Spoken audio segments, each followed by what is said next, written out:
Good morning, kiddos. I know it's been a minute since we've done one of these, but I figured in order to get us ready for our catcher discussion number 4, and also to get us ready for IB next year, I wanted to introduce two new critical lenses for our discussion to kind of deepen them and to look at it from some different perspectives. So those are the Marxist and New Historicist lenses. All right, first with the Marxist lens. Please don't freak out because it uses the word Marxist, okay? It's simply the lens that we use to analyze text in terms of the perspective of social and economic class and struggles or conflict with or against power. Again, the Marxist lens seeks to examine literature from the perspective of social and economic class, and it looks at struggles between those who have power and those who do not have power. The kinds of questions we need to be asking when we're looking through the Marxist lens are as follows. Okay, which class does the work claim to represent? Is this meant to be something that champions the working class, talks about the importance of higher classes or the middle class, talks about the various struggles of specific classes? Which class is it really analyzing and putting forward? You also have to ask, okay, how do the characters in our text interact with power? How do they interact with the establishment? With who is telling them what to do? Okay, what is the nature of their relationship there? What values does it reinforce and what values does it subvert? Okay, is it telling you that there are things in our society that are wrong and should be changed? Or is it telling you that there are things in our society which are good and we should not change?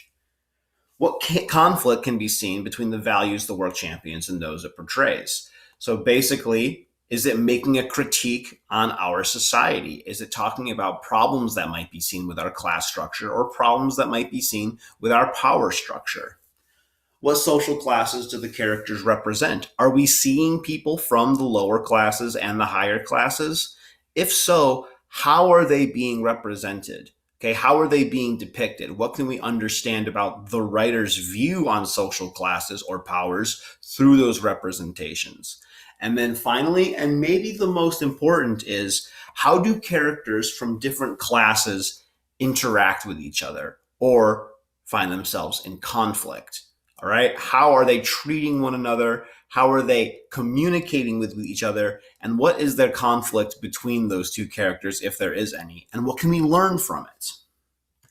Now, if we're applying this lens to a couple of our older books, a couple of our books from ninth grade, this is what we can see just by taking a quick pass at it, okay? If I'm looking through the Marxist lens out of Mice and Men, I can obviously see the power struggle between those who are well off, those who have means during the Depression, and those who do not have means.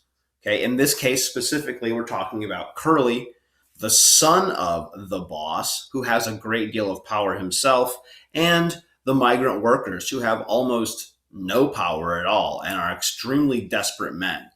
We see through this lens that Curly bullies, he threatens, and he abuses the workers, okay, as a representative of power, both because he is insecure with his position, he's a very insecure person, but also because it gives him joy. He delights in torturing these worse off people. So we can get some Marxist conclusions about power from that.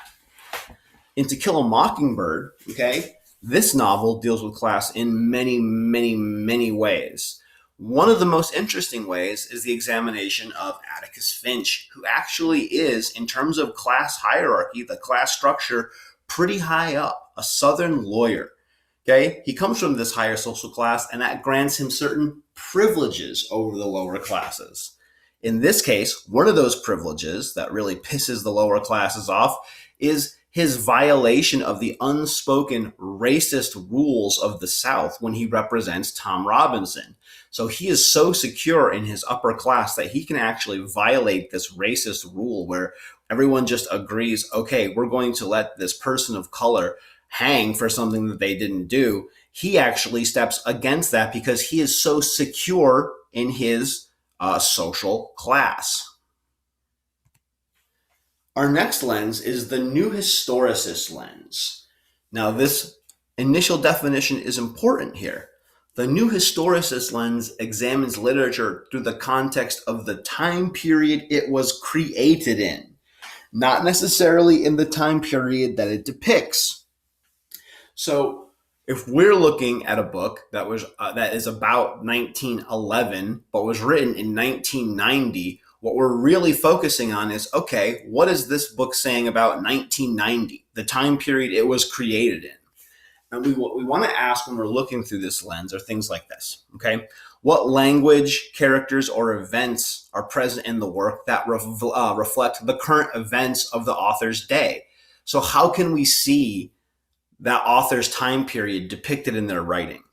And then how are such events interpreted or presented? Basically, like, are they positively presented, negatively presented? What opinions can we garner from the way that they are presented to us? How are events, interpretations, and presentations a product of the culture of the author? So we all are part of a larger culture, and sometimes these cultural values can affect us without us even thinking about it. How are those cultural values embedded in this writer's depiction of the time period? Does the work's presentation support or condemn the event? Can it be seen to do both? Okay, does it offer us criticism about things that were happening during the writer's lifetime? What is the writer's criticism of those events? How does the portrayal criticize leading political figures or movements of the day? And then how does the work consider traditionally marginalized populations? So how does the book deal with people, with groups who our society has often put into a marginalized position, meaning taking away economic rights, taking away political rights, taking away social rights, or simply even just looking down at them or looking at them with some kind of disgust? If we're looking through the new historicist lens at our books here, this is what we see. And Of Mice and Men, okay, it was written during the Depression, and it comments directly on the way that event affected Americans. Okay, the novella suggests that the event not only made material living very difficult, obviously, but it also makes this statement that it had a mental effect on the country as well that caused many people to retreat into fantasy to cope with their diminished wealth and options. That was Steinbeck commenting on the events, okay, as he was writing it. He wrote it during the Depression. Now, in To Kill a Mockingbird, we have a slightly different situation, because To Kill a Mockingbird looks at the racist social practices of the time period it depicts, which is 1936, and casts serious judgment on it.